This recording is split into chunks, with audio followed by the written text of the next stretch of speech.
Okay, we're just 48 hours after Bitcoin hit 100K for the first time, and we've got Michael Saylor with us for a live interview just 48 hours afterwards. I've got a lot of questions for Michael Saylor. Like, for one, I want to know whether all his aggressive buying in the last couple of months or weeks has actually pushed up the price, and if he intends to carry on buying aggressively to keep the price up, and if he doesn't, well, is that going to drop the price of Bitcoin? That's one of the paths of questioning I've got for him, and I've got a whole lot of others for him. So I think it's a big treat to have Michael here just 48 hours after Bitcoin hit 100K for the first time. Let's do this, guys.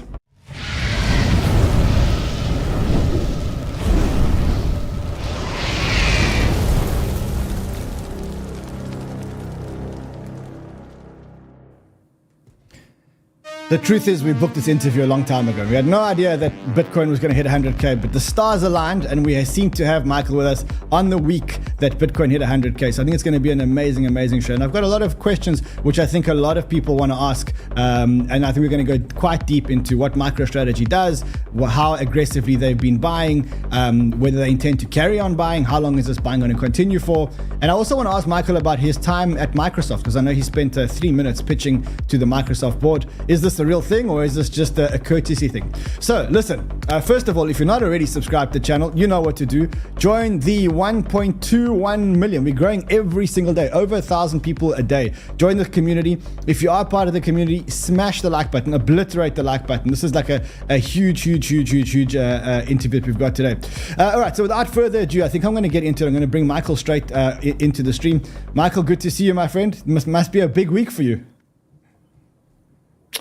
You know, I don't see you, Ron, so you need to bring me into the view. Where's the window? Is there a reason why he doesn't see me? Can you hear me? Okay, now I see it. Okay, now I'm here. Fantastic. Okay. Yeah. How's it going? Big week for you, my friend. Yes, it is. It's 100K week. Nice week.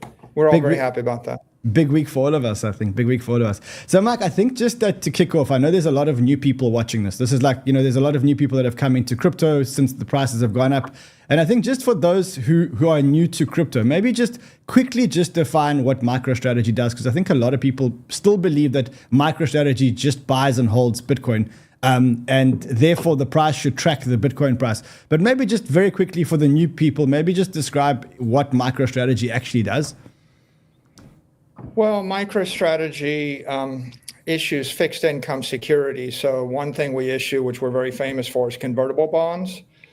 And those convertible bonds have a embedded call option in them, and they have a bond protection. So for people that want to buy Bitcoin at the all-time high but not take any downside risk, you can imagine that would be a pretty compelling thing. And those bonds are actually outperforming Bitcoin because they give you the right to convert to MicroStrategy stock, and they also give you downside protection. Sorry. So another thing we do sometimes is we borrow money through other debt instruments, and we can do that from time to time. The other thing we do is we have permanent capital. So we have permanent Bitcoin capital, like 30 to $35 billion worth of it, depending on how you count it. And we can lever that, and we can lever it into the equity and into the bonds. And so that capital and that equity is the basis for the largest options market in the crypto ecosystem. So like our options market is $90 to $100 billion sometimes. And our equity is the most volatile equity. Generally, I think we're the most volatile equity, of the S&P 500. We're more volatile than every one of them. So MicroStrategy is a basis for options traders. It's a basis to short Bitcoin, to go long Bitcoin with leverage.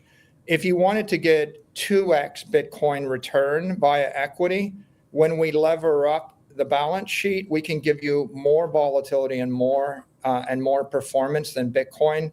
And then if you wanted to buy Bitcoin at the all-time high and you want some of the upside, but you don't want the downside, you would do it with one of our bond type instruments. So really, we're a treasury company. And because we have permanent capital, the special thing is we have the largest capital base of any crypto company. We have $40 billion of permanent Bitcoin. And we also have an operating business. So we can we can choose to issue bonds, redeem the bonds, issue equity, buy the equity back. And an ETF can't do that. And so we're offering a lot of the capabilities that people have had in offshore crypto exchanges, but those were not, most pools of capital in America couldn't go to Deribit, or they can't go to Binance. And so we're the institutional gateway for the crypto ecosystem, and that's really what drives the business. So, I mean, a lot of people would say that having a lot of volatility on a stock is actually a bad thing. You're saying that you're proud of the fact that you create such volatility. If you study the Black-Scholes equation, you notice that if the volatility goes to zero, the options are worthless. So, for example, if you calculate the call rate, if you hold $1 million of USD and for 30 days, you're getting an annualized interest rate of SOFR, about 4.8%. If you hold $1 million of the S&P index, you're getting like 15%. If you hold $1 million of IBIT, before the options market on IBIT, you couldn't get anything. But just in the last month, when the options came alive, you can get like 80 to 100%. And with MicroStrategy, you could get 200%. So the volatility actually creates a really strong call rate. I mean, it attracts the hot money and the traders, and that's what creates the options market. And without the volatility, you can't sell a convertible bond. In order to sell a convertible bond, you need a volatility of more than 45. The S&P is 15. So if you're holding the S&P index or real estate or gold or bonds, you can't sell convertible bonds. But if you're holding Bitcoin, which is 60 vol, or if you lever Bitcoin, and we lever the Bitcoin to get to 120 vol, we can rinse and repeat that trade. We can, in essence, issue $1 billion in convertible bonds, buy Bitcoin, wait a month, do it again, wait a month, do it again, wait a month, do it again. So we're the most prolific issuer of convertible bonds in the world because we're the ones that have the best use of proceeds. What do you want? You want the thing you invest in to go up faster than the S&P index, and you want it to stay volatile, more volatile than the S&P index. And there's only one commodity in the history of the world that checks both of those boxes, and that's Bitcoin. And if you were risk adverse and if you diversified it, if you basically had half Bitcoin, half real estate, or half Bitcoin and a bunch of bonds or whatever, the volatility dies and the performance dies, the fire goes out, and you can't keep raising capital. So MicroStrategy has gone 100% Bitcoin, and we're pursuing all those various capital markets. And there's just large pools of investors that they need to buy. The people that trade equity want equity. The people that trade options need the options, and the people that trade the convertible bonds need the bonds. They can't buy Bitcoin. They don't want Bitcoin. They really want the other instruments. And so we provide them that security they need. For the people that are buying the fixed income securities, would you say that you find yourself a bit of a loophole to give fixed income people exposure to Bitcoin related upside? I mean, I read this tweet and I know he says, Saylor, hey, lend me $100. Lender, okay, what's the interest rate? Saylor, I won't be paying any interest. Lender, then why should I lend you money? Because I'll pay you back more than you'd earn with the market interest rate. I'll pay you back in MSTR shares once they clear the strike price in the convertible note. The shares are likely to be worth much more than $100 in a few years. There are no guarantees, but odds are you'll make $200, $500, or even $1,000 in the original loan. Where else can you get that type of return from bonds? Lender, nowhere. Have you done this before? Has it worked? Yes. My converts have crushed all other bond stocks and Bitcoin itself for the last 4 years. Is that an accurate description of the model? Not really. It's it's a nice rant, but it's not a loophole. Like if I start a fire and you put the fire in a stove and you cook food, it wasn't a loophole in the laws of thermodynamics. There's energy in the fire. If I take a 40-ton weight and I put it in your backyard, it's sculpture. But if I spin it at 60 RPM as a turbine, it's not a loophole that you're spinning 40 tons at 60 RPM. It's a turbine. So you engineered it. I mean, it's a well-engineered, right? Think about a dam. You got a trillion gallons of water sitting in a mountain lake, and you build a dam and you put a turbine in it, and then you have a 60-foot head. You drop the water 60 feet and you put 1 billion gallons through the turbine. It's not a loophole. There is potential energy that converts to kinetic energy that becomes electrical energy that lights up the city. So with Bitcoin, you have energy in the volatility. You have energy in the performance. A 60 ARR, 60 vol asset has an enormous amount of energy. It's like a train moving 60 miles an hour with a 40-ton weight that's spinning at 60 RPM on the back. And some normie in US dollar world is in flatland, and he's on foot, standing on a flat earth, and he's got a 40-ton rock behind him. And he's like, well, my 40-ton rock doesn't do that. And I'm like, well, that's because I'm on a train and mine is a flywheel and it's spinning 60 RPM. And so if you can't imagine or understand it, then you think, well, we both have 40-ton weights, right? But mine's moving and mine's spinning and yours is sitting. So no, it's not a loophole, it's physics. And in this case, it's financial physics. It's just to be charitable to the people that are staring at it. They've never seen an asset like Bitcoin that is 60 vol and 60 ARR, 60 velocity through US dollar space. And because they've never seen it, they think it'll stop. It's like, if a white dwarf, spins through your atmosphere and it sucks all the atmosphere off of your planet, you're like, well, I never seen that before. It shouldn't be doing that. And it's a loophole. It's not. It's basically physics. You just don't understand the physics because maybe you just haven't spent enough time to study it, or you don't have the intellectual capability or the math to describe it. Okay, I mean, that's a brilliant explanation.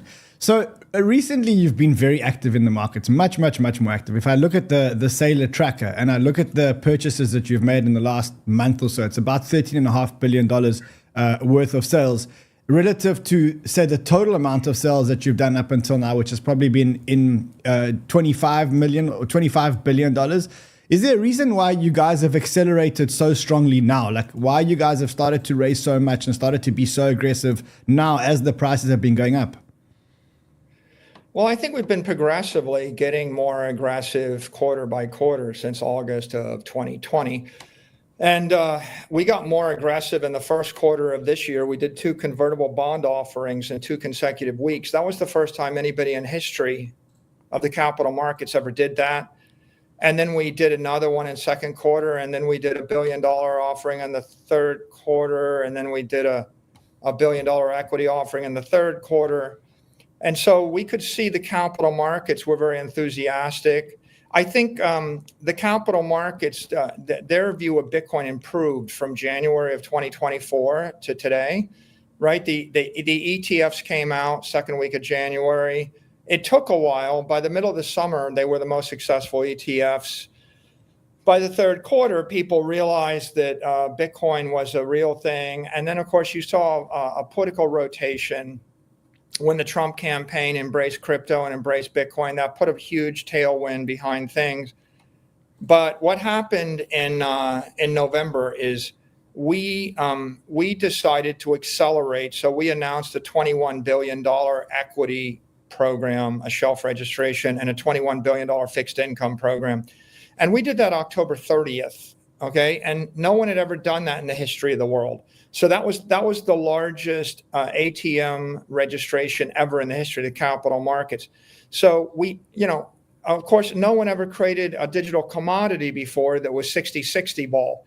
And so you had a new thing, you had a new political regime, you had a new corporate strategy. Then we had to wait and see how the capital markets would accept it.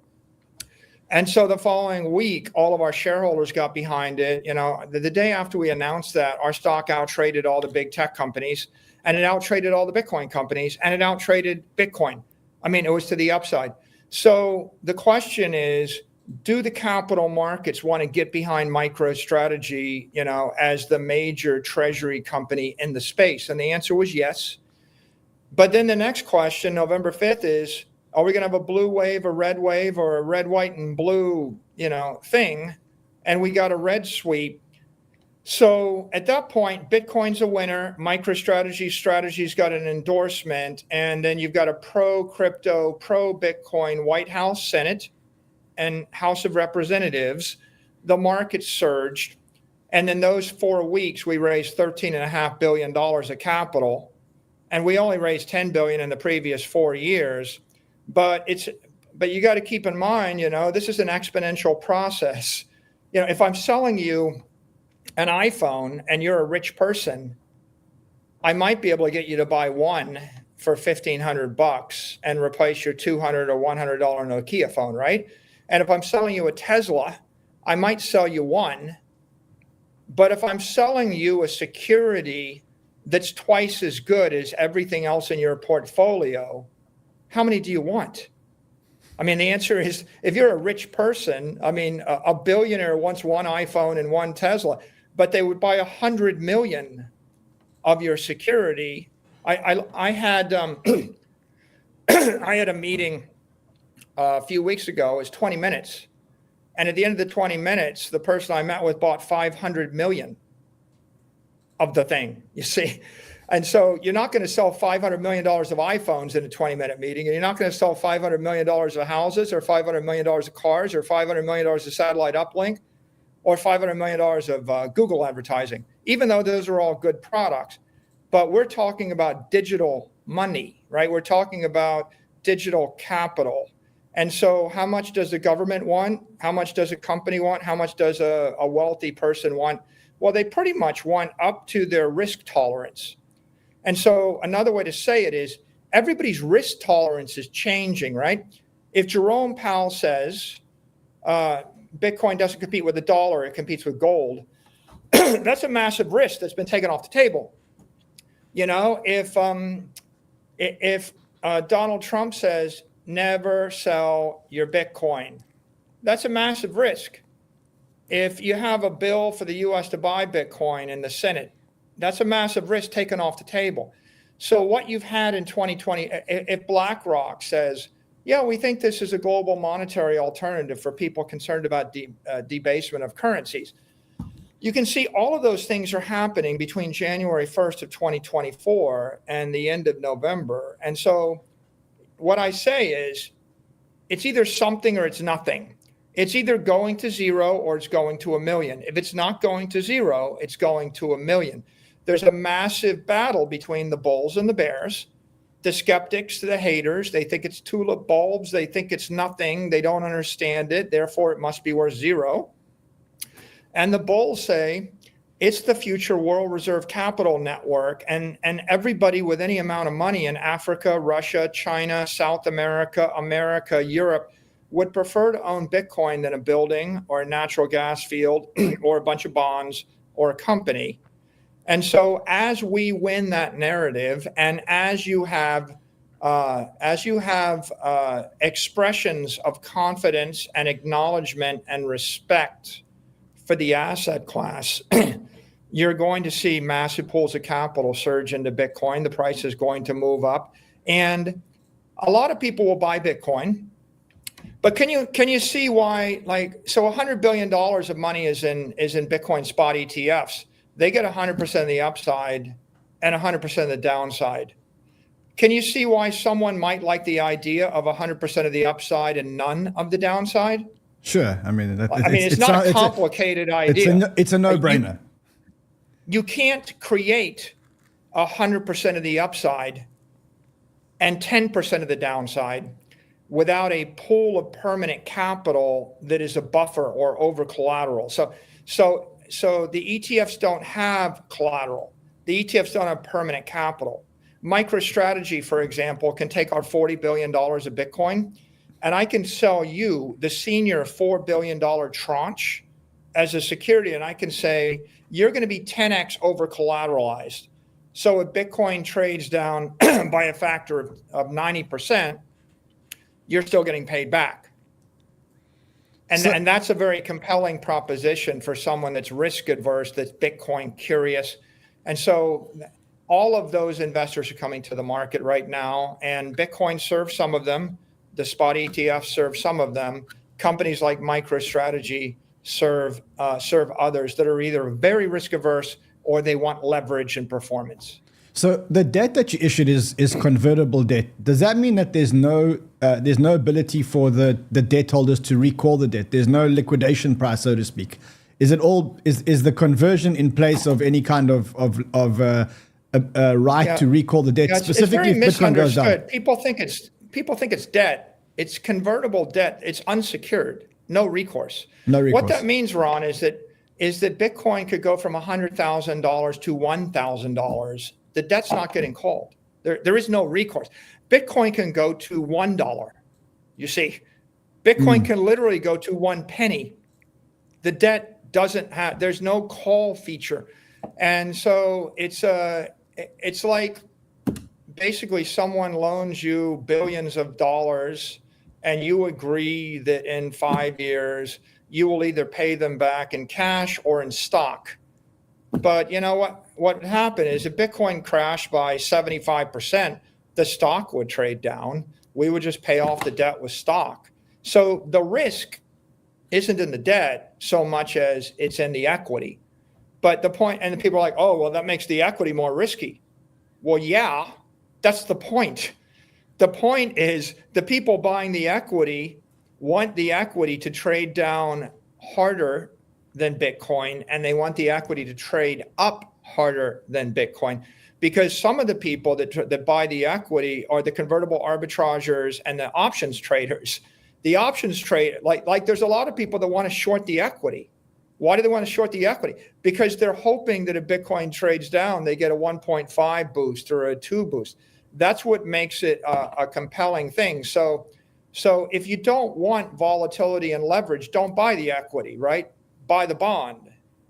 And if you want something in the middle, buy Bitcoin if you want to hold a commodity, or buy the ETF if you want to hold the security wrapper of the commodity.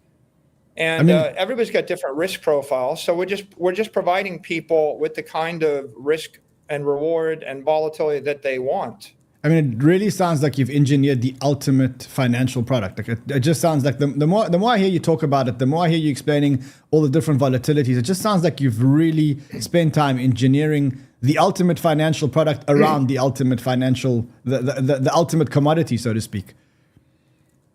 There's no doubt. This is probably the most exciting opportunity for financial engineering in the world. Certainly in the 21st century. And that's what we're doing. And you need an operating company to do it. And it's definitely engineering. You got to understand volatility and risk and collateral, and performance. You have to understand where the performance is coming from, but you also have to understand the customers. Let me come back to, again, like Standard Oil. I take crude oil. Some people want asphalt. Other people want gasoline. And some people want kerosene, and some people want nylon. I mean, it's definitely engineering. You're like, how does all that stuff come out of crude oil? Well, it does. You're a chemical engineer. You're like, is that a gimmick? Is that a hack? No, it's just engineering. If I give you 60 ARR, 60 vol in crude capital, you can strip 90% of the return out of it. And you could pay someone 6% coupon, 10x over collateralized, and there's a market for that. And yet you would get 90% of the economics, right? You basically get 90% of the return. They get 10% of the return. And believe it or not, there are people that will buy bonds that pay 6% interest, right? Yeah. I mean, no, I think it's a thing. Mike, do you think and do you encourage other people to copy the model? Do you think that there are others that can copy the model, or do you think that it can't be copied because most people don't have an operating business? Like, I'm trying to understand. You're very open about your playbook, and is it part of your strategy to get as many people to do what you're doing as possible, or do you believe that people won't be able to replicate the business? I think every company in the world should recapitalize on Bitcoin. So that's 400 million companies. So I think all 400 million should. I think every family, every individual should. I think every government should. I think Microsoft should recapitalize on Bitcoin. I think your bakery should. I think all the Bitcoin miners should. So yeah, everybody should recapitalize on it, right? You're talking about capitalizing on an asset that's 60% ARR, 60 vol, instead of an asset, the US dollar, that's 0 ARR, 0 vol. Another way to say it is, I think we ought to put an internal combustion engine in every horseless carriage. I think we ought to put a gasoline powered engine in every house, every plane, well, every train, every automobile, every factory, right? I mean, I want to put a fire in every vehicle on the planet. That's what Henry Ford did. That's what John D. Rockefeller did. They put a fire in everything. And I think you could think about this as a crypto reactor fueled by Bitcoin. Bitcoin's the fuel. It's a crypto reactor. We should put one in everything. Now, in terms of the business model, let's think about the generic idea. The generic idea is you have assets. If they're going up 0% a year and the cost of capital is 15% a year, you're losing, it's minus 15% a year. Your capital is being destroyed. So that's the US dollar treasury strategy. The Bitcoin strategy is plus 45% versus the cost of capital. So everybody can do that. Meta, Apple, Microsoft, Disney, everybody can do that. Every Bitcoin miner. But I mean, now when you go further, not everyone can do it to the extent that you've done it, where it's become multiples bigger than your existing business. My point is, we're not that. We're a treasury company. So there are three different models that are worthwhile to discuss here. Every company on earth, like Disney Corporation, like Apple, if they simply switch their treasury to Bitcoin, they'll probably double their growth rate and double their market cap. Okay, and they will cut their risk in half. Okay, so anybody can do that. That's very simple. Why do you say they would cut why do you say they would cut the risk in half? I understand the first part. Explain to me why you believe that the risk would be cut in half. Let's take Microsoft. Microsoft right now has a market cap that is 95 to 97% valued on forward expectations. Correct. And its multiple to NAV is 20. People talk about multiple to NAV, right? Well, multiple to NAV of Microsoft is 20. And that means that for every $20 in market cap, they have $1 in some tangible asset.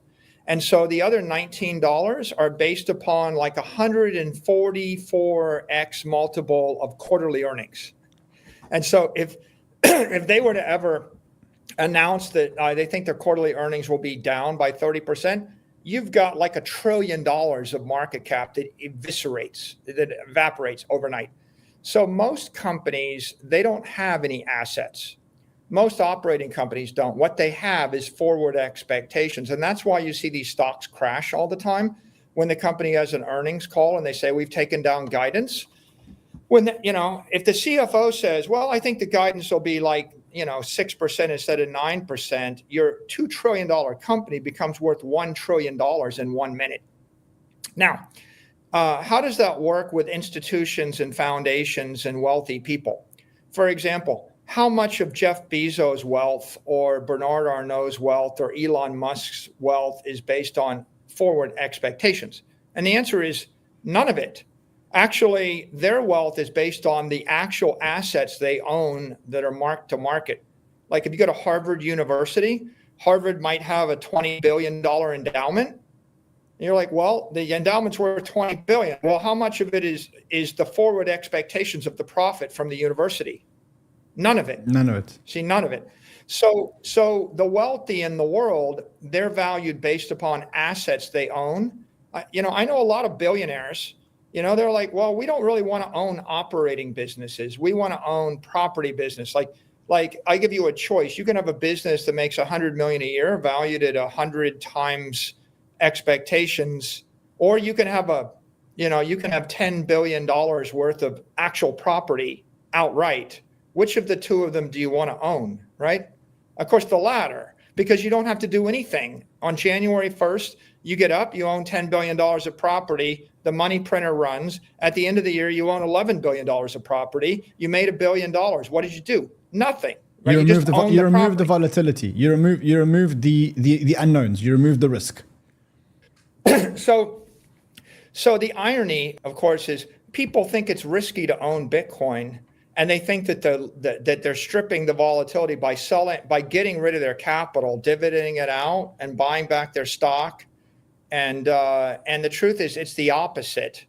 When you're taking all your capital, investing it in bonds or buying back your stock or paying dividends, you're stripping the real productive assets from the balance sheet. You're levering up the company until it's trading 100 to 1 against quarterly earnings, or 200. There are literally companies with no assets that have $4 billion in earnings a year that are worth $200 billion. And they're trading at insane multiples. And if they basically put out a press release saying, we think next year will be half as profitable, the company loses $100 billion overnight. So I don't want to get distracted on this because I want to make my bigger point.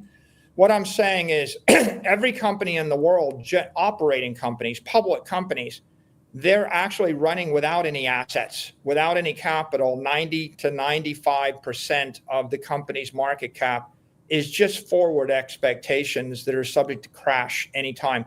So buying Bitcoin de-risks that. If we come back to the Microsoft example that I laid out in my presentation to the board of Microsoft. So how was that? Was that really a 3-minute presentation? You're going to let me finish? Let me finish. Okay. You keep interrupting me, and so I can't make my point, and then you're just confusing everybody. And I want to answer the question because you asked the question. If you don't let me answer the question, people on the stream won't understand why I said what I said. If Microsoft converts to the Bitcoin standard and they start sweeping their cash flows, their dividends, and eliminate their buybacks, over 10 years, you end up with a situation where the company generates $4 to $5 trillion of Bitcoin value, and it might be worth 10 trillion. So 50% of the market cap of the company is based upon digital capital. Right now, 95 to 98% of the company is based on expectations.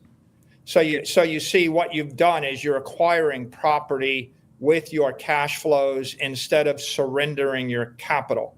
That's why I think that any company in the world should do it. You de-risk the stock and you double the asset value of the company, and you decrease the stress on the management team and on the employees.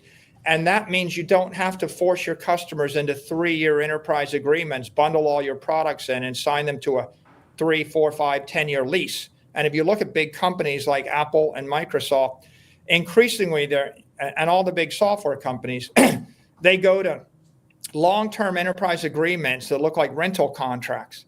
And those rental contracts put stress on the customer. They put stress on the management team. Eventually, what happens is the customers and the partners complain to the regulators, and they want you to be a regulated monopoly. So if you strip your assets from your balance sheet, you're on a road to serfdom. You're going to end up as a regulated utility company, like a power company or electricity company. That's why I say every company can benefit. Let me go to the next model. The next model isn't MicroStrategy. The next model is any company that has assets like real estate or art or energy that is not that interesting to the market, where it returns less than the S&P index and has less volatility. That's dead money. That's a zombie company. You either can't take it public, or if it's public, everybody loses interest. If you recapitalize that company with Bitcoin, you take 7 vol, 7 ARR art, and you add 60 vol, 60 ARR Bitcoin, and you do 1 for 1, you end up with 35 or 40 vol, 40 ARR digital art. Now you can take the company public. Now you are going to outperform the S&P. Now you can raise billions of dollars of capital. Now people will trade your options. And now you've actually got a very hot stock. So you can fix any zombie, or you can monetize art, real estate, or any other asset class by bolting on Bitcoin instead of gold plating something. Like if I wanted to monetize a lighter or a pen, I would gold plate it in the gold era. I would Bitcoin plate it. I put a crypto reactor behind my art company or behind my real estate company or behind my energy company. And now I outperform the S&P. Now, the third business model is the MicroStrategy model. We're a pure treasury company. So what we're doing is we're creating a Bitcoin reserve, and we're stripping the volatility and the risk to create fixed income, low risk, mid risk, high yield, and then a Bitcoin type performance, and then a 2x, and enabling a 3x, a 10x, a 20x on the options ladder. So we're a pure play. The answer to your question is most companies won't do that. I mean, Metaplanet might. There could be like a company like MicroStrategy in every market. There could be one in Japan. There could be one in the UK. There could be one in Brazil. There might be 2 or 3. So there will be some of them, but that's a special class of crypto treasury company. But these other companies, the zombie companies, juice their company. They're going to basically do 2 to 10x by putting Bitcoin on their balance sheet. And then all of the well-run traditional companies like Microsoft, they're going to 2x their market cap, and they're going to cut their risk in half.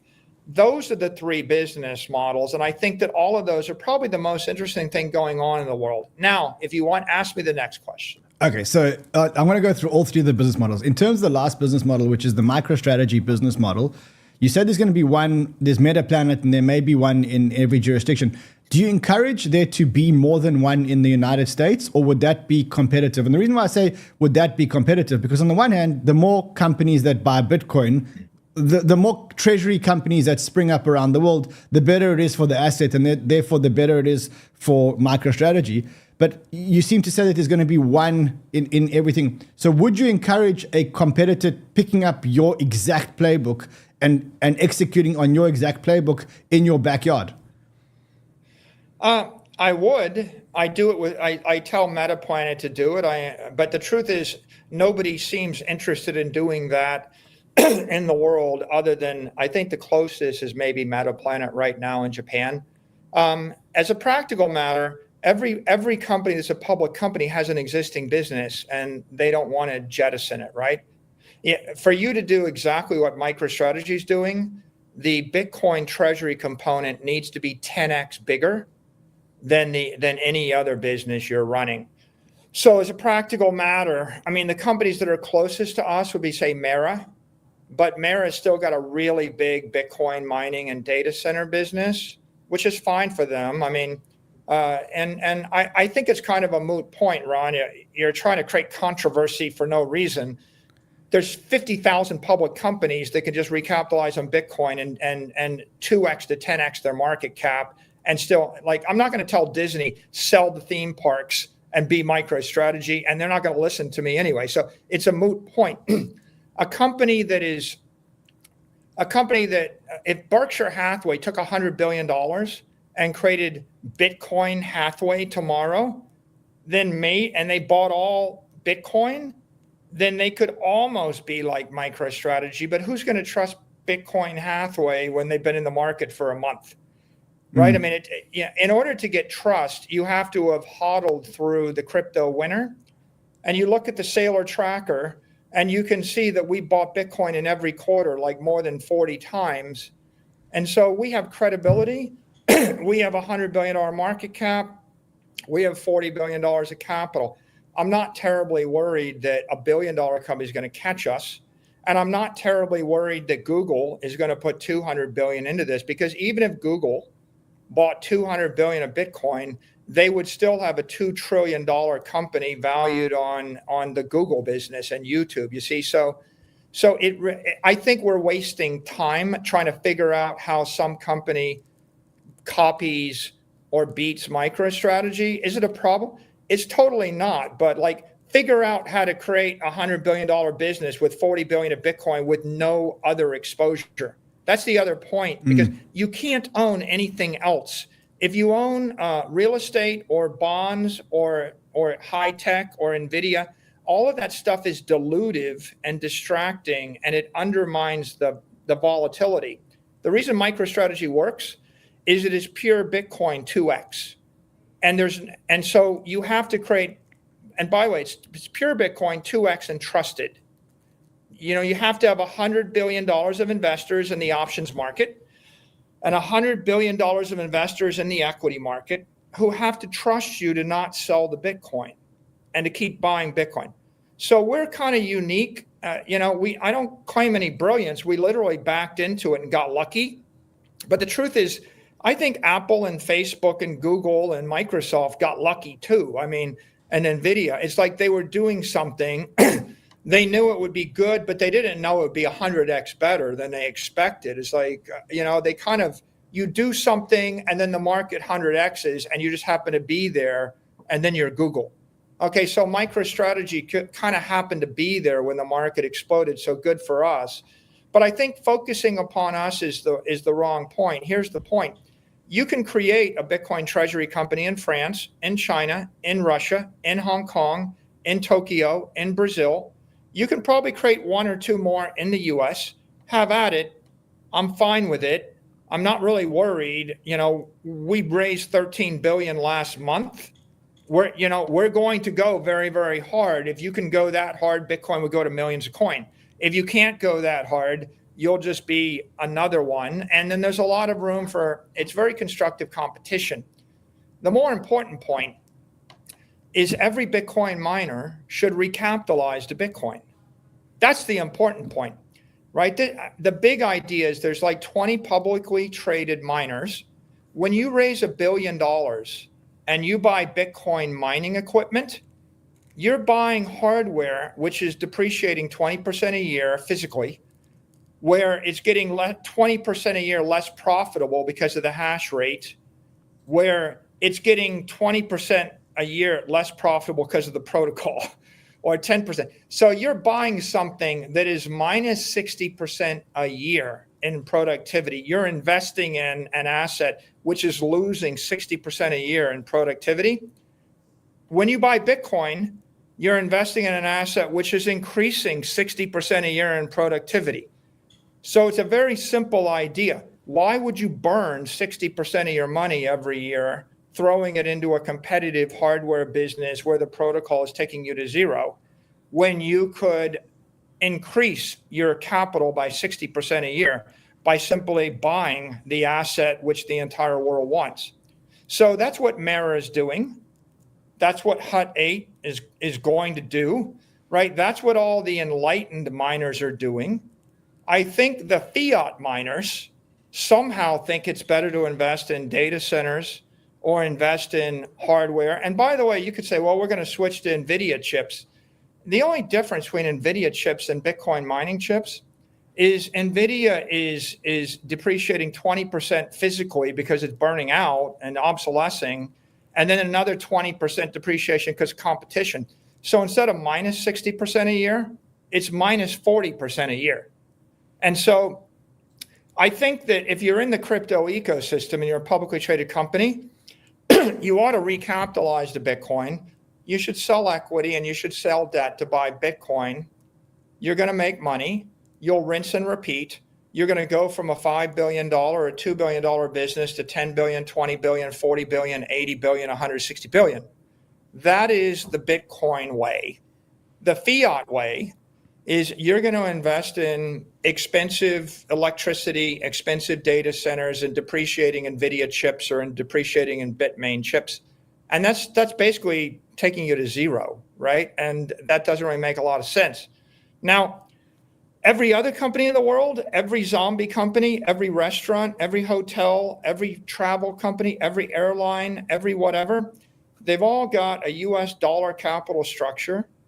It's like you got a wood-burning stove in your house, and I'm telling you, put a crypto reactor and fuel it with Bitcoin, and you'll have unlimited clean energy forever.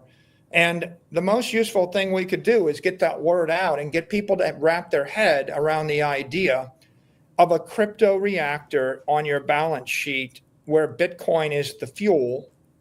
And if you do that, then your balance sheet becomes a wealth-creating asset. And for 50 years, on the fiat standard, when the dollar is 0, 0, 0 vol, 0 ARR against itself, for 50 years, the balance sheet was just a nuisance. It's like your appendix, or we don't we don't know what it does, but it's like having your left arm tied behind your back. It's now possible to use your left arm and your right arm. You ever see someone try to lift a weight with their arms and not their legs? What I'm saying is use your legs, use your whole body to lift your weight. Don't just use your arms. Nothing could be simpler. All you have to do is think in Bitcoin, embrace the volatility. By the way, everybody runs from volatility. Volatility is fire. Are you the primitive Neanderthal that runs from fire? Because animals and wolves and sheep run from fire. Or are you an engineer? Are you going to embrace the fire, put it in an engine, and then put it in your plane, your train, your automobile, and your house and your factory? Because that's what Henry Ford did. We just need to embrace the volatility. Don't fear the volatility. Embrace the crypto reactor. How did Microsoft respond? Apparently you presented them. Apparently you only had three minutes. First of all, is it true that you only really had 3 minutes to present to them? That is a shareholder proposal driven by a very enlightened activist. They managed to get it on the shareholder ballot for the shareholder meeting. The meeting is December 10th. So the meeting hasn't even taken place yet, and the vote hasn't taken place yet.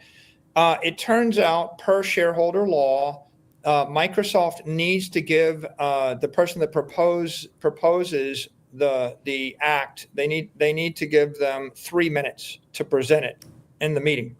So the Microsoft legal team said, you have 3 minutes, give us a video, we'll play it during the meeting. and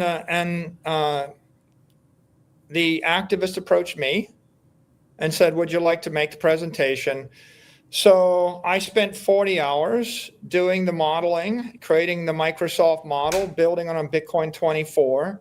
Then I did the analysis, then I created the presentation. And then I figured out how do you present it in 180 seconds or in 3 minutes, and I did it 21 times. And after 21 times, I said, it's not going to get much better than this.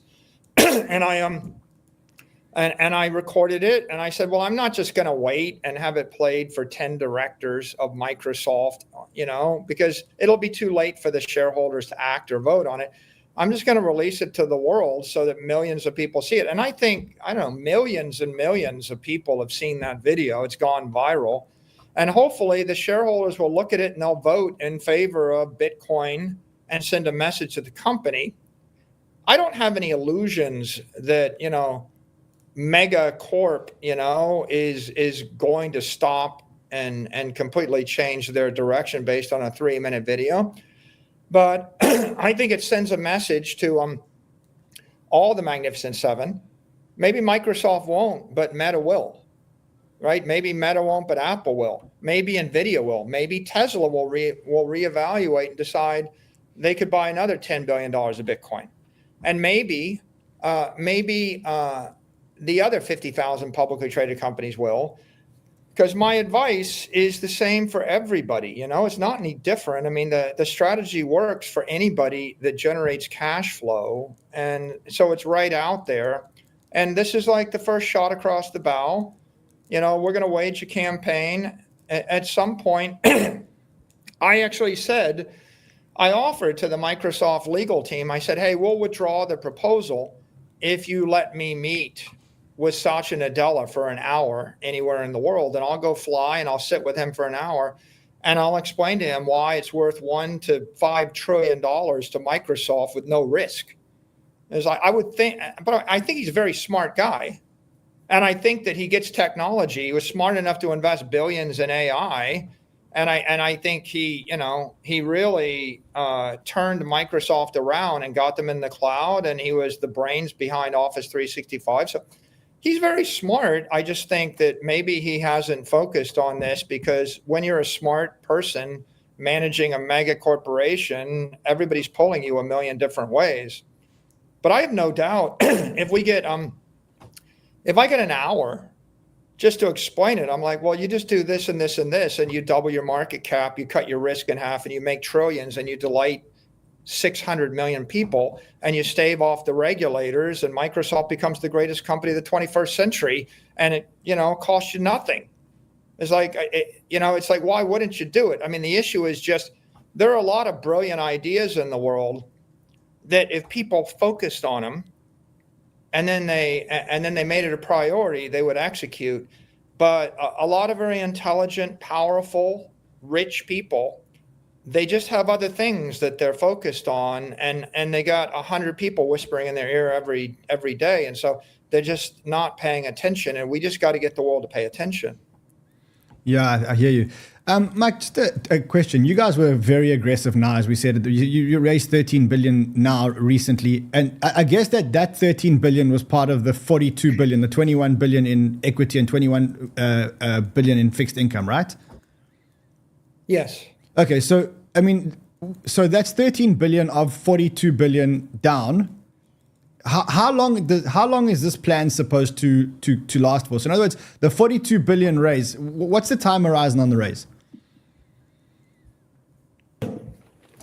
Look, I don't have a crystal ball. You're asking me to predict the future. Okay, so when we announced this on October 30th, we didn't know that we would have a very enthusiastic embrace by the capital markets. We didn't know who was going to win the election. We didn't know what Jerome Powell was going to say a few weeks after the election. We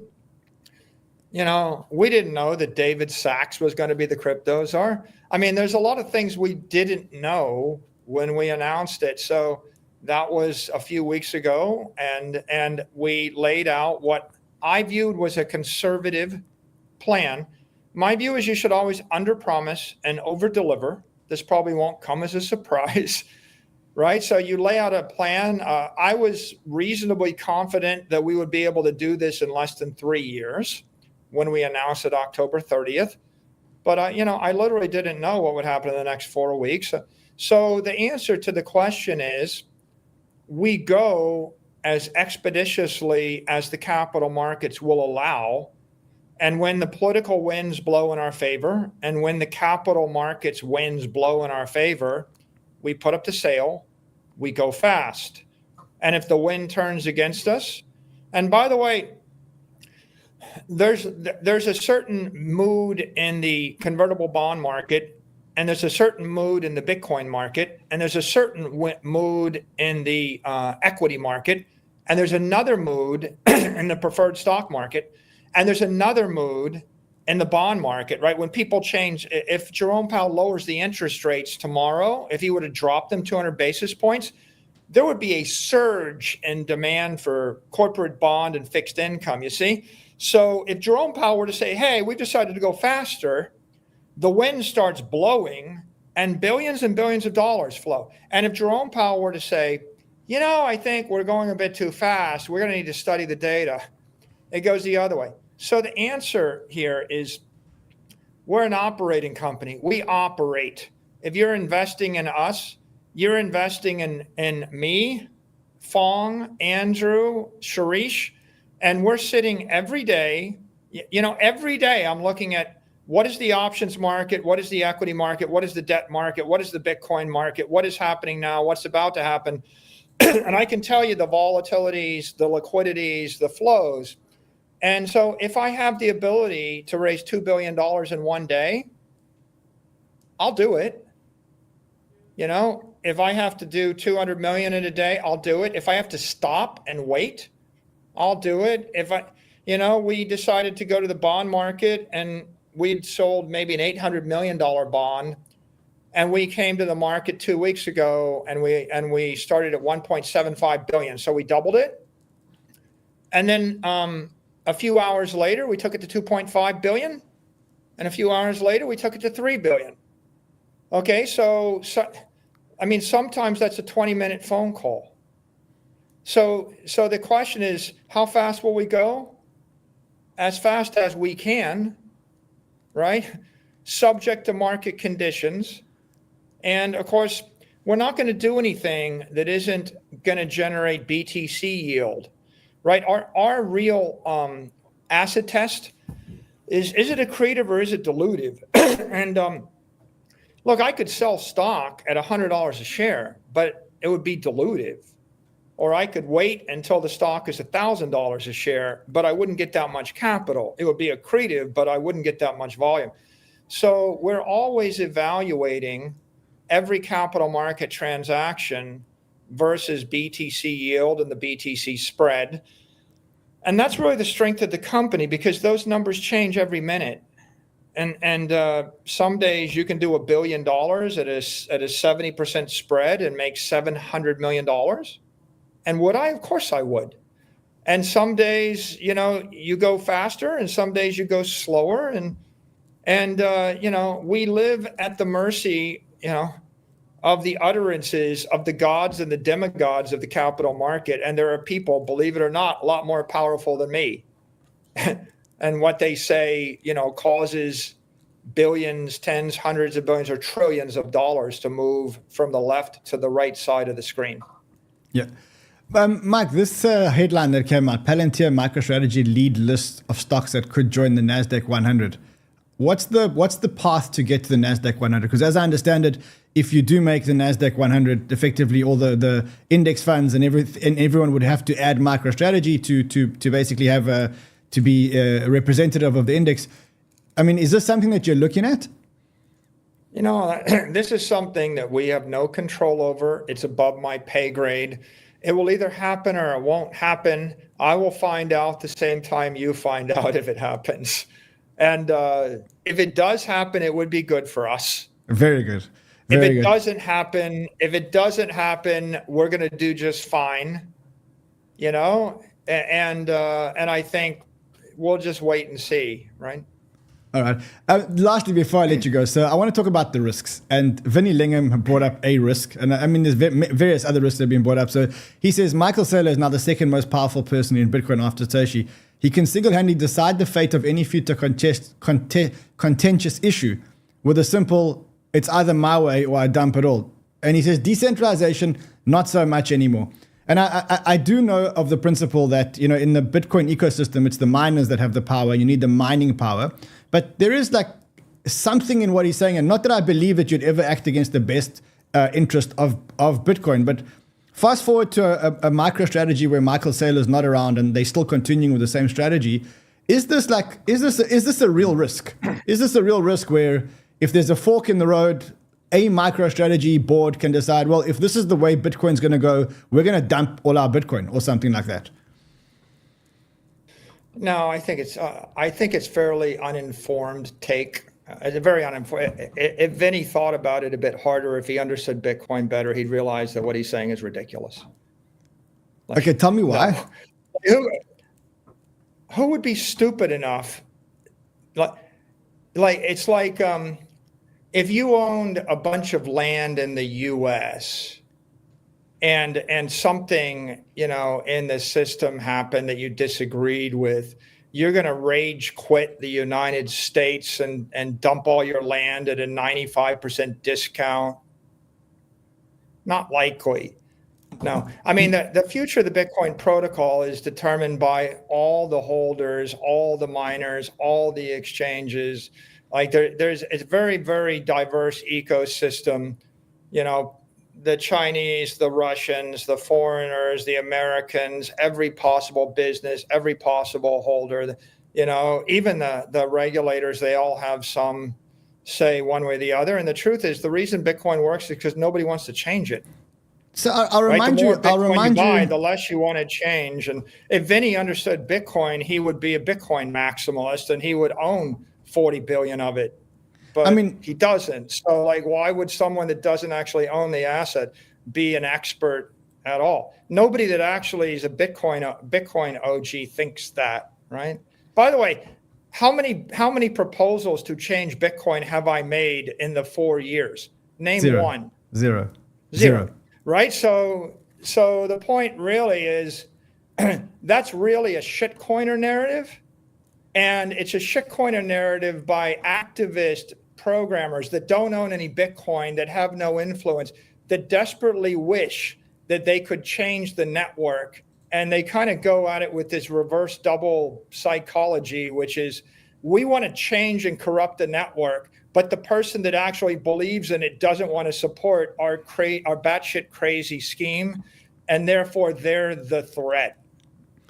You know, okay. I just think fair enough. It's utterly ridiculous. It's like saying oh, Microsoft, might rage quit the enterprise software business and just all of a sudden shut down all their servers for every company in the world. I don't think so. You think Apple Computer is going to rage quit mobile phones and shut down every mobile phone in the world? I don't think so. I think it's their business. And to make the other obvious point, we're not even 2% of the market.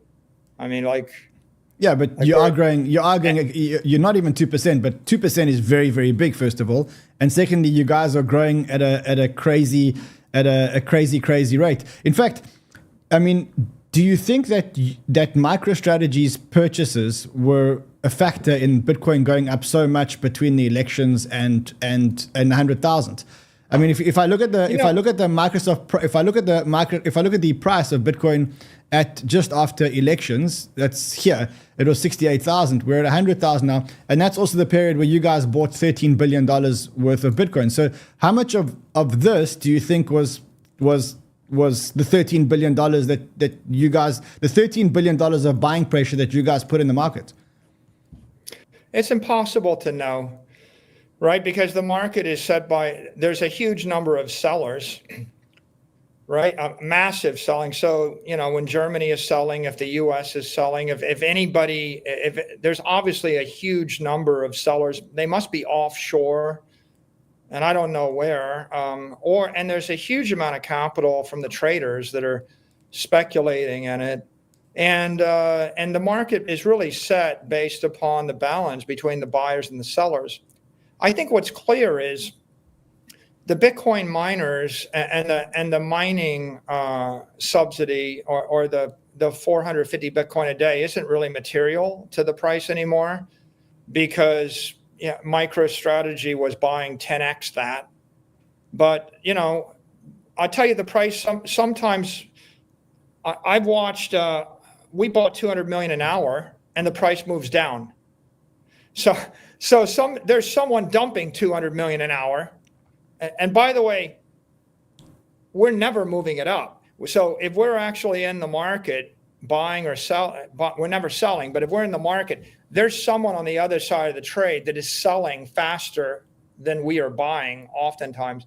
So I think that we're an element, BlackRock is an element, but I think that the options markets are a massive element. Keep in mind, there's a $90 billion to $100 billion interest in MicroStrategy options. So I think there's arbitrageurs, there's options traders, there's a lot of hedge funds, there's a lot of deep equity funds. They're all playing, and then I think probably there's just a lot of people that maybe held Bitcoin for a long time. I think a lot of the big sellers, by the way, were the bankruptcy trust, people that seized FTX's assets or Celsius assets or BlockFi or whatever. Or like the German government when they seized Bitcoin and they just dumped it. There's a lot of those non-economic actors, and more than you would think. And there could be a lot in China, right? Like if the Chinese government were to seize Bitcoin, they wouldn't be putting out a press release to tell you about it. But governments don't really think like Bitcoin investors. And so the market's going to go back and forth. I would say, it's true that MicroStrategy is a positive force driving the price up. I mean, how could it not be, right? The more capital we raise, the more pressure there is to drive it up. But it's also true that Mara is, and it's also true that IBIT is, and it's also true that every other ETF and every other Bitcoin standard is, and now Similar Scientific and MetaPlanet and Rumble and who knows how many other Bitcoin miners they are. An equally powerful force, by the way, is just the sentiment of Bitcoin investors. If they actually start to believe that the asset is going to be around a long time, their time horizon stretches. If it stretches from 1 year to 10 years, selling pressure drops by a factor of 10. And so there's a lot of things like that at play. And I mean, lastly, before I let you go, just someone said in the comments, and I think it's a real thing, but not really a real thing. Says, what if something happened to Michael Saylor? And I'm assuming that you have a board, and the board's bought into all these, into the strategy, and the board will nominate a new leader or elect a new leader to lead the strategy. But is there a risk that one day MicroStrategy will just change its strategy? Because right now there's a CEO at the helm. He's pro Bitcoin. He's Michael Saylor. There is only one Michael Saylor. They call you the GOAT. They call you everything else in the chat. But what happens if something had to happen to Michael Saylor? Well, let me make the point. I'm not the CEO. Okay, that's what you're missing. You stepped down as the CEO. You stepped down as the CEO. I think. I'm not the CEO. Yeah, I'm the chairman. The chairman. And so the simple answer to your question is no. There's not a risk. The reason that we're able to raise the capital is because we're a publicly traded company and the capital markets trust us. The reason they trust us is because we're a U.S.-based company. We have a board of directors pursuant to U.S. SEC rules. So we have good corporate governance. We have an officer team. We have a general counsel, a CFO, a CEO. All of them are not me. I'm the chairman. They're all fiduciaries. They actually have legal fiduciary obligations to the shareholders, to the company. We're subject to the Foreign Corrupt Practices Act. We're subject to Sarbanes-Oxley. We're subject to Dodd-Frank, right? And the company at this point has, I think, a very straightforward, simple, laser-eyed strategy. And, Ron, the capital markets probably wouldn't be so sure in August of 2020 what was going to happen. And in August of 2021, not so sure. And August 22.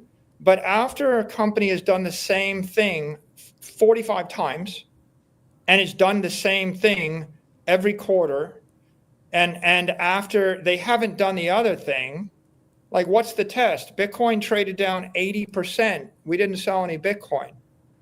Okay, what I could say is, I as an actor in the company, I can't unilaterally drive things. I have to act with consensus of the board, and with the general counsel, and the CFO, and the CEO, and if anything, the company the company just keeps getting more stable. If I were to disappear tomorrow, the strategy would just continue. There's nothing complicated about it. You wouldn't have a colorful figure wearing a Bitcoin t-shirt with quotable quotes on your podcast, but you would have a button-down Bitcoin treasury company that would keep raising capital, keep buying Bitcoin, because, I think it's pretty obvious to everybody that we have a franchise there. That's our strategic advantage. Right? You would be destroying shareholder value to walk away from such a good business. It really is an insanely great business.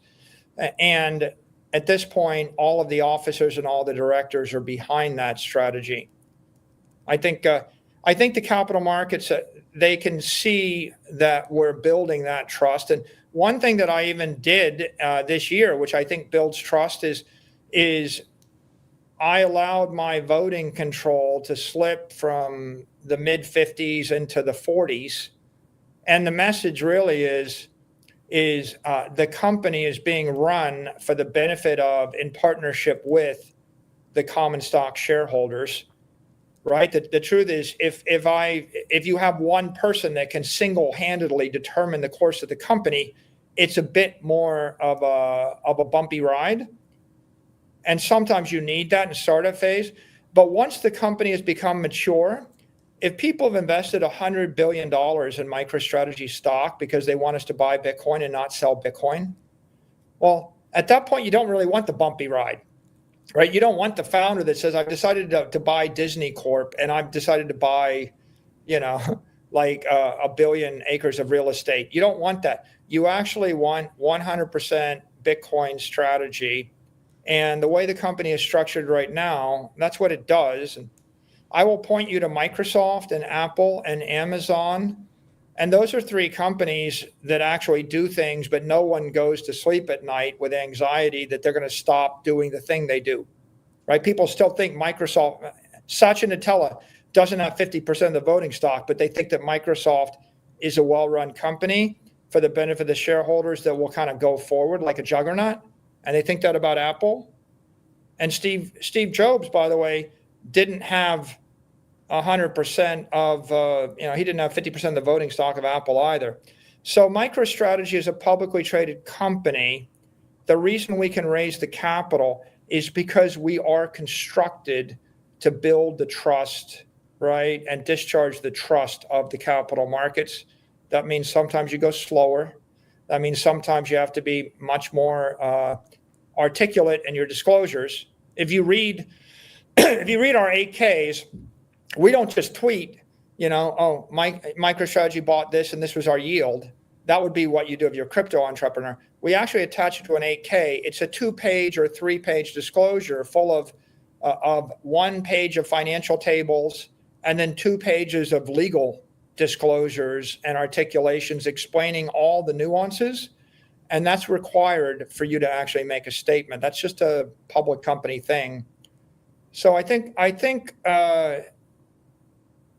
we're going to be doing the Bitcoin strategy with or without me. And everything we've done is to assure the shareholders that the company will be buying Bitcoin and holding it forever. And I do believe we have a strategy where it is reasonable for us simply to acquire more Bitcoin progressively forever and never sell the Bitcoin. And our value proposition is we're going to securitize the asset class. We're going to issue fixed income and equity securities that give investors the ability to get Bitcoin exposure with the volatility and the leverage they want, whether it's double or whether it's half. And that is a very sustainable business model. The world needs that. There's $500 trillion of investments in securities. And if one day 10% of that is in the crypto economy, someone's got to issue $50 trillion worth of Bitcoin-backed securities, right? I mean, someone's got to do that. That's a good business. We're going to be one of the players that do it. We won't be the only one. And no, you don't need me. I mean, you could put my podcast on rewind. In fact, I rather think that within the next 12 to 24 months, you know that guy, 𝗬𝗢𝗍𝗍? He created all the Michael Saylor, all of my cool portraits. They're actually an AI model. They're not really me. They're an AI that made a portrait of me. I think they'll just create an AI model and they'll just feed everything I've said into the AI. And then you'll just interview AI Mike, and you don't need the real Mike. And probably the AI Mike will be better looking and more articulate and harder working and a bit smarter, and less grumpy and better informed than I am. And so really, we're only in this 4-year transition where real world Michael Saylor is important. I think we'll transition to artificially intelligent Michael Saylor. And if you want, an artificially intelligent Michael Saylor to beat up or bat around, you'll have more fun playing with him. And then MicroStrategy will just be a Bitcoin treasury company with a great set of real world executives, because probably the law will require flesh and blood people to be the officers of those corporations for a while to come. I have to ask you something on a personal note. What you've done now is the biggest thing you've ever done. I mean, I've gone through your history. This is by far the biggest thing you've ever done, and certainly it's the biggest trajectory that you've ever done. Do you ever look at yourself and go, I can't believe what I've just pulled off? Do you ever think to yourself, do you ever look down and look back and look down and just go I really can't believe that I pulled this off, or this is I can't believe that I managed to do this. What I think is I'm grateful for Satoshi. I'm very thankful for Satoshi, because without Bitcoin, I think life is without a lot of hope, right? I've said Bitcoin is hope. I dedicated 𝗕𝗢𝗡 to Bitcoin. I think that when I was pretty disillusioned and depressed in 2020 when I discovered Bitcoin, and it actually gave me hope. Then I think, the crypto community and the capital markets gave me an opportunity that evolved into a mission, right? And the mission for the world became educate the world on how to recapitalize on Bitcoin, and then on the promise of the future crypto economy and digital assets, and that is expanding, and that's very exciting. And then the company got a mission, which is securitize Bitcoin and become a Bitcoin treasury company. And that's just an insanely great business, and I'm grateful for it. I would love to. Do I think I deserve it? No. I mean, like, I think that all the people that have great businesses, they kind of were hardworking, intelligent people, but then they got lucky. And so I classify myself as I'm the hardworking, intelligent guy walking through the forest and lightning struck and I saw fire. But I'm smart enough to realize that Prometheus gave me fire, or God struck the tree with lightning. I'm smart enough not to let the fire go out. And I take the fire around and I say to people, you can put this in the car or the plane or the train or your factory, and you can scare away the wild animals, and you can probably heat yourself and cook your food and not freeze to death. And I'm really excited. I got a mission. I feel like that. I don't feel like I deserve it. I feel like I'm fortunate enough to have found it. I'm very grateful, and I would like to share it with others. Well, let me tell you, as someone that's been watching you from the sidelines all the way from the time that you said Bitcoin would never work, all the way back then, till the time that you actually accepted Bitcoin and then did what you did. I've watched you on the sidelines. I've watched you appear at conferences, podcasts. I've watched the evolution in your mind and what you've taken. I can tell you that I'm absolutely blown away. And I think, like, human to human, not Bitcoiner to Bitcoiner, but human to human, I think you should be super, super, super proud and impressed with what you've done. I think that you're one of the most important people in the world after, like, the Elon Musks and that in what you're doing. So just on a personal note, I think you should be really proud. Thank you. That's very kind of you. One of the things that motivates me is the community. Like, one thing when you walk around and you see people that are enthusiastic or grateful, they say, you gave me hope, or you gave me a way out, or you showed me a light at the end of the tunnel. I think that that's what makes, all the difficult work or difficult days worthwhile. And one thing that I don't feel like I had so much before Bitcoin was the community. And I think afterwards, I really feel like I found a community and I enjoy it. And I think we're all on this mission together, right? And education and commercialization and adoption of new technology for the benefit of the human race. And I think that it kind of gets you excited to get up in the morning and go do things. So thank you. I'm proud to be working with you. I'm proud to be on the mission with you, my friend. Thank you so much. Thank you for giving us this time. I know we went well over time, but thank you again. And thank you for every time that you give us time. Thank you so much, my friend. Always. Ooh, the opportunity. Thank you, sir. Wow. Okay. That was hectic. That was incredible alpha. And I certainly got a lot of the answers that I wanted to know about MicroStrategy. And I tried to pick up as much as I could from the comments from you guys. And I think we can agree that I think what Michael's pulled off has been absolutely amazing. I must remind you that these Friday banters, and this is one of those amazing Friday banters, are actually sponsored. And this one is specifically sponsored by NordVPN. And thanks, Mike. And I just want to remind you guys that as we get into this crypto bull market, people are making a lot more money. And as we make a lot more money, more and more scammers are picking up, picking this up, and the number of scams is actually going up exponentially. I try to pick up the number of scams that are actually going on, but everywhere I look, there's scams. Yeah, the scammer created an identical UI to deceive users, and bang, people lost their money. Here's another one. Another scamming site which looks exactly like the real site, and people clicked on it and they actually end up losing money. Now look, it's going to happen a lot more now that we are in the crypto bull market, and so I urge you guys to protect yourselves. I've lost money on one of these scams, and I'm seasoned, guys. I'm seasoned. So it's exactly, I think the one way that you can protect yourself is by using a VPN. For those of you who don't know what a VPN does, a VPN masks your IP address, which means that, as you can see right now, my IP address is here and everybody can see my IP address, right? That means that hackers can see it, governments can see it, DeFi protocols can see it. If you use a VPN, you actually mask your IP address and no one knows where you're at, and it stops hackers and it stops governments and it stops DeFi protocols and anyone knowing where you're at. To get a VPN, there's still a Black Friday special. I don't know why the Black Friday special is still on. You're paying $3 a month and you're getting four months extra and 30-day money back guarantee. Do me a favor. We're going to make a lot of money in this bull market. Protect yourself. Get a VPN, and it's not enough to get a VPN, but also get Threat Protect. This is the important one. Threat Protect is the thing that protects yourself from the malicious websites. This is the one that picks up the malicious websites before you pick up the malicious websites. Guys, do it, because I want you to keep your money in this bull market. Anyway, I'll see you guys again tomorrow. Remember, tomorrow we have a 𝗕𝗥𝗢𝗍𝒡 tutorial for those who want to trade in the trenches, on chain, and whatever else. I'll see you guys again tomorrow. Until then, trade well, my friends.